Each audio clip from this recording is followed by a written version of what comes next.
Pernahkah terbayang dunia di mana impianmu perlahan menghilang, bukan karena kurangnya kecerdasan, bakat, atau usaha, tapi karena sesuatu yang lebih misterius. Sesuatu yang tak tampak, tak terdengar, namun terus menggerogoti. Waktu. Tapi tunggu, ini bukan cerita tentang kehabisan waktu. Ini tentang bagaimana kita membiarkan waktu menguasai kita tanpa kita sadari. Jika kamu pernah bertanya di akhir hari, kemana perginya waktuku? Maka kamu telah menemukan tempat yang tepat.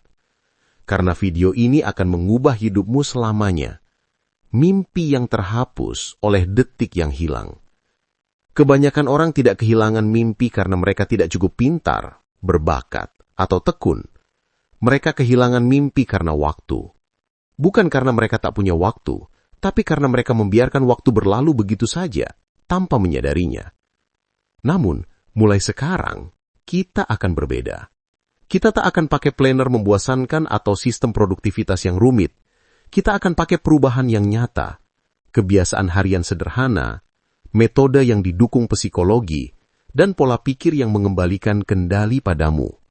Karena begitu video ini berakhir, kamu akan tahu apa yang diam-diam merusak waktumu, dan bagaimana memperbaikinya dengan langkah-langkah kecil. Kita akan bangun rutinitas yang efektif, bahkan jika kamu benci rutinitas. Tarik napas. Karena mulai sekarang, waktumu kembali menjadi milikmu. Kebenaran tentang waktu. Sebelum kita membahas strategi, pahami satu hal yang penting. Kamu tidak butuh lebih banyak waktu. Kamu butuh lebih banyak kejernihan. Semua orang di dunia ini memiliki 24 jam yang sama. Ada yang membangun kerajaan dengan waktu itu, ada yang merasa terperangkap dan frustasi. Perbedaannya bukan keberuntungan, bakat, atau kecerdasan. Perbedaannya adalah seberapa jelas mereka memahami nilai waktunya. Coba renungkan, 1 jam memegang ponsel terasa seperti 2 menit, tapi 1 jam belajar atau bekerja terasa seperti selamanya. Kenapa begitu? Karena waktu tidak dirasakan sama oleh setiap orang. Waktu bisa melambat atau cepat, tergantung dari niat kita. Jika hidup tanpa tujuan, notifikasi dan kebiasaan buruk akan menguasai waktu kita. Namun, begitu kita memiliki kejernihan, kendali kembali ada di tanganmu. Waktu bukan sesuatu yang dikelola, waktu adalah sesuatu yang diarahkan. Dan jika kamu tidak mengarahkannya, waktulah yang akan mengarahkanmu. 3 jebakan waktu terbesar. Gangguan-gangguan kecil. Pembunuh diam-diam dari fokusmu. Cek ponsel, scroll tanpa tujuan, balas pesan singkat. Setiap gangguan hanya memakan beberapa detik.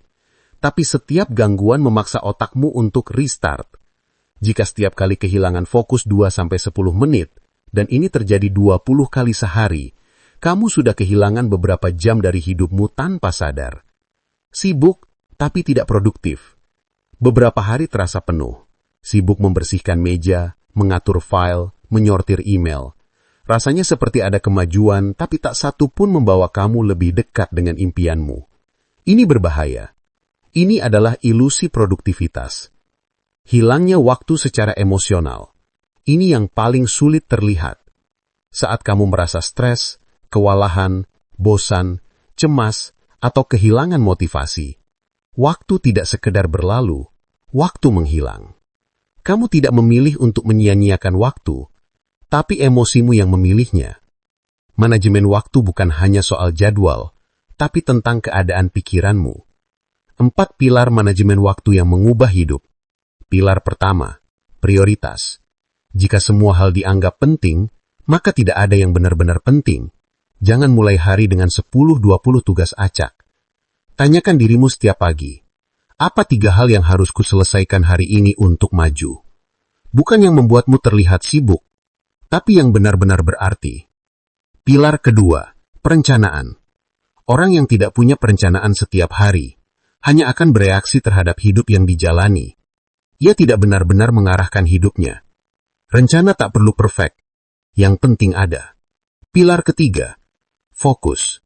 Di dunia yang penuh gangguan, fokus adalah superpower. Masa depan akan dimiliki oleh mereka yang bisa duduk, mengabaikan kebisingan, dan melakukan satu hal dengan penuh perhatian.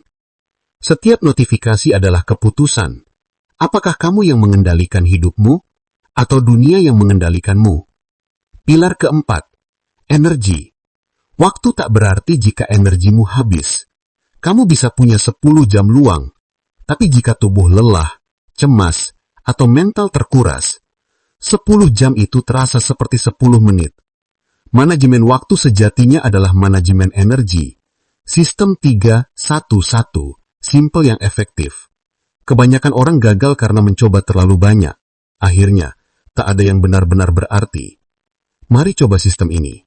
Simple, realistis, dan ampuh. 3 tugas nilai tinggi. Tugas yang mendorong hidupmu maju.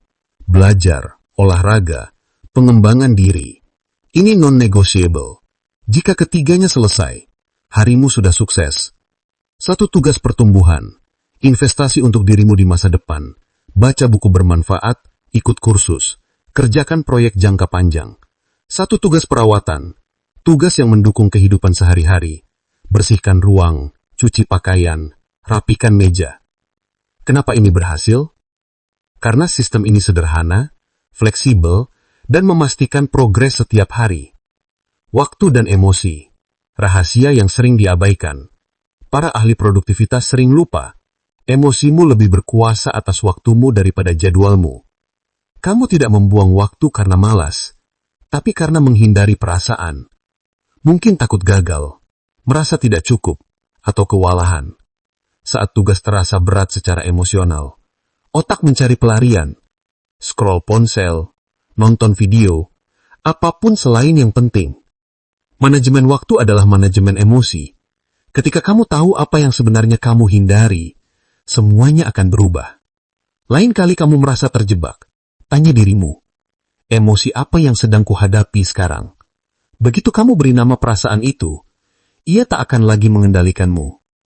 Ingat, kamu tidak butuh motivasi untuk memulai. Yang kamu butuhkan adalah momentum. Mulai saja 5 menit, tanpa tekanan, tanpa kesempurnaan. Pesan terakhir, waktumu adalah karyamu.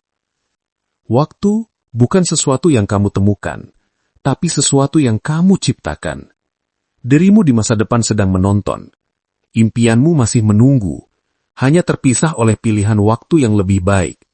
Detik masih berjalan, tapi mulai sekarang, kamu yang menentukan apa arti setiap detik itu. Jika video ini memberimu kejernihan, motivasi atau sekedar perspektif baru, tekan tombol subscribe, karena ini baru awal perjalananmu. Dan tulis di komentar, 1 hal yang akan kulakukan besok untuk melindungi waktuku dan menghormati tujuanku. Hidupmu yang baru tidak dimulai tahun depan, bulan depan, atau nanti.